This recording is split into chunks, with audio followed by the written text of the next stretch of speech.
अब हम पढ़ते हैं जेनेटिक कोड के हवाले से कि जेनेटिक कोड है क्या चीज।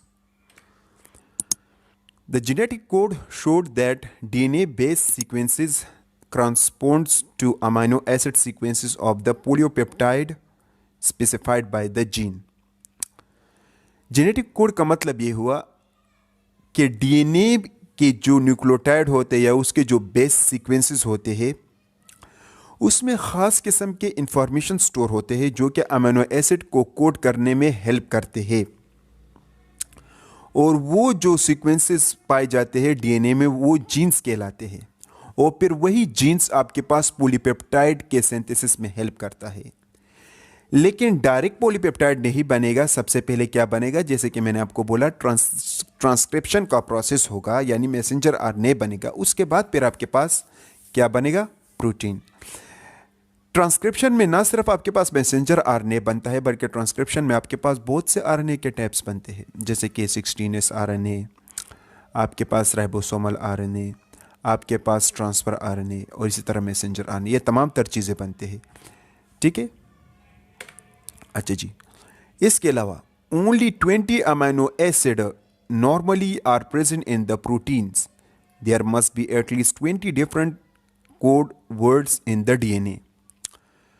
तो अमीनो एसिड में हमारे पास 20 अमीनो एसिड एसेंशियल यानी इंपॉर्टेंट अमीनो एसिड है प्रोटीन के सिंथेसिस में, ठीक है। और 20 डिफरेंट कोडान हमारे पास होते हैं। असल में कोडान 64 है लेकिन कुछ कोडान सिमिलर है। कहने का मतलब ये हुआ कि कुछ कोडान ऐसे होते हैं कि वो एक अमीनो एसिड को कोड करते हैं। तो इस बुनियाद पर अगर हम कोडान को गिन ले तो हमारे पास 20 कोडान हो जाते हैं। वैसे कोडान 64 है लेकिन इसमें कुछ कोडान ऐसे होते हैं जो कि एक ही अमीनो एसिड को कोड करता है।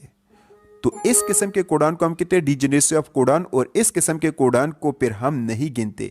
और अगर इसी तरह हम कोडान को गिन ले तो हमारे पास 20 बन जाते हैं। अभी मैं आप लोगों को समझा दूंगा आगे जो टेबल है उसमें। अच्छा, यहां पर थर्ड पॉइंट ये कहते हैं कि 64 codon in messenger RNA that code for 20 amino acid in the synthesis of the polypeptide और प्रोटीन। तो इनका कहने का मतलब यह है कि हमारे पास तकरीबन 64 कोडान होते हैं मैसेंजर आरएनए में जो कि 20 अमीनो एसिड को कोड करता है, ठीक है। और 20 अमीनो एसिड से फिर हमारे पास पॉलीपेप्टाइड का चेन बनता है और फिर आगे पॉलीपेप्टाइड के चेन के बाद प्रोटीन बनता है। Next, among them 3 are the stop और nonsense codon UGA, UAG, UAA। इन 64 कोडान में 3 आपके पास स्टॉप कोडान होते हैं जिसको हम कहते हैं UGA, UAG, UAA। और 61 कोडान जो होते हैं वो आपके पास सेंस कोडान होते हैं जो कि डायरेक्ट अमीनो एसिड या पॉलीपेप्टाइड के बनने में हेल्प करते हैं। उस 61 कोडान में फिर आपके पास 6 जो है वो डीजेनेरेसी ऑफ कोडान कहलाते हैं। डीजेनेरेसी ऑफ कोडान उसको कहते हैं कि कोडान मुख्तलिफ होगा लेकिन वो एक ही अमीनो एसिड को कोड करेगा। किस तरह, आगे मैं आप लोगों को तफसील से बताऊंगा। अच्छा, ये डायग्राम तो मैंने आप लोगों को समझा दिया, अब आगे चलते हैं। ये है आपके पास जेनेटिक कोड, ठीक है। अब ये आपके पास है पहले पोजीशन। सबसे पहले हम अरेंजमेंट की तरफ थोड़ा सा पढ़ते हैं कि ये जो 64 कोडान बने हैं ये किस तरह बने हैं, हाउ इज इट पॉसिबल। तो ये आपके पास पहला पोजीशन है जो कि 5 प्राइम है। आप लोगों को भी पता है कि जो मैसेंजर आने उसका एक 5 प्राइम एंड होता है, एक 3 प्राइम एंड होता है। तो 5 प्राइम एंड पर ये आपके पास ये कोडान है, ये न्यूक्लियोटाइड है, और इसके 3 प्राइम एंड पर ये न्यूक्लियोटाइड है। आप लोगों को पता है कि न्यूक्लियोटाइड 4 होते हैं, ठीक है। और इसी तरह ये इसका सेकेंड पोजीशन है, उसमें भी आपके पास 4 न्यूक्लियोटाइड है। अब ये जो 64 कोडान बने हैं ये किस तरह बने हैं, तो इसकी कॉम्बिनेशन कुछ यूं हुआ है कि इस फर्स्ट पोजीशन से यू इसको मिलाया है, फिर सेकंड पोजीशन से यू मिलाया है, और फिर इसी तरह थर्ड पोजीशन से यू मिलाया है। तो इन तीनों की कॉम्बिनेशन से आपके पास पहला कोडान बन जाता है यू यू यू, ठीक है। फिर इसी तरह पहले जो पोजीशन है उससे यू, दूसरे पोजीशन से यू, और तीसरे पोजीशन से फिर उन्होंने सी को मिलाया है इससे ये कोडान बन जाते हैं UUC। और ये जो दो कोडान है ये फेनेलिन को कोड करते हैं।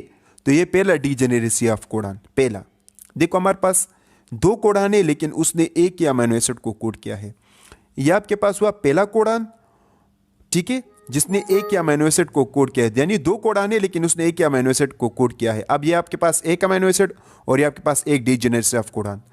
नीचे अगर आप देख ले तो ये आपके पास दूसरा डीजेनेरेसी ऑफ कोडान हो जाता है जिसने एक ही अमीनो एसिड को कोड किया है, यानी UUA UUG, उसने ल्यूसीन को कोड किया है।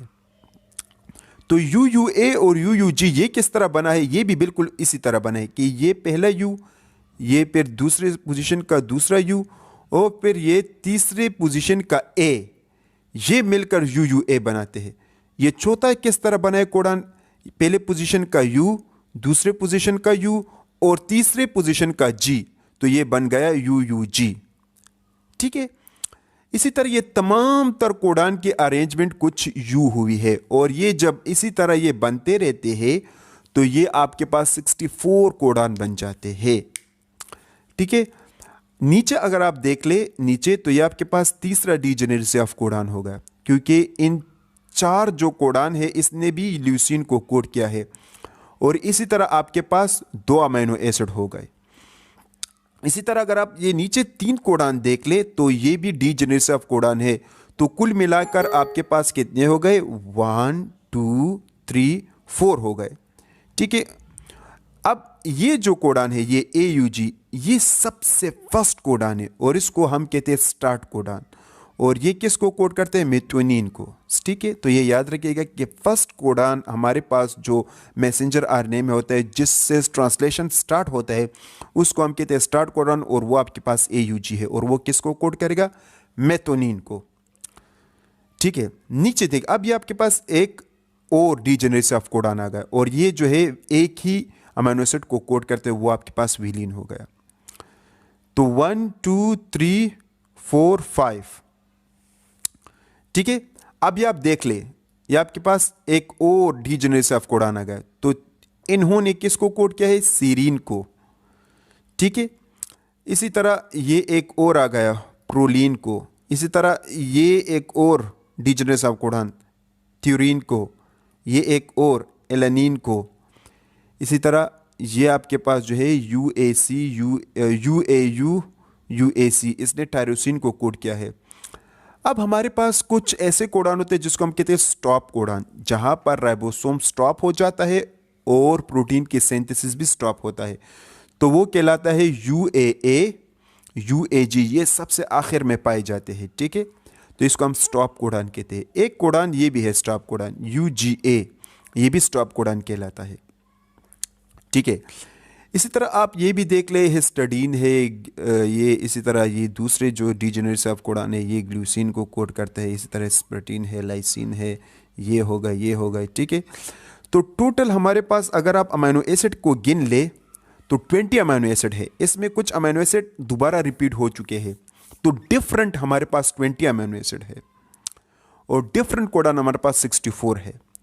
लेकिन उसमें डीजेनेरेसी ऑफ कोडान अगर आप लोग गिन ले तो हमारे पास 6 डीजेनेरेसी ऑफ कोडान है और इसमें अगर स्टॉप कोडान आप गिन ले तो 3 आपके पास स्टॉप कोडान है। और अगर स्टार्ट कोडान जैसे कि मैंने आपको बताया AUG, आपके पास सिर्फ एक ही स्टार्ट कोडान है। तो उम्मीद है आपको ये जेनेटिक कोड के हवाले से भी थोड़ा बहुत समझ आ गया होगा। ठीक है।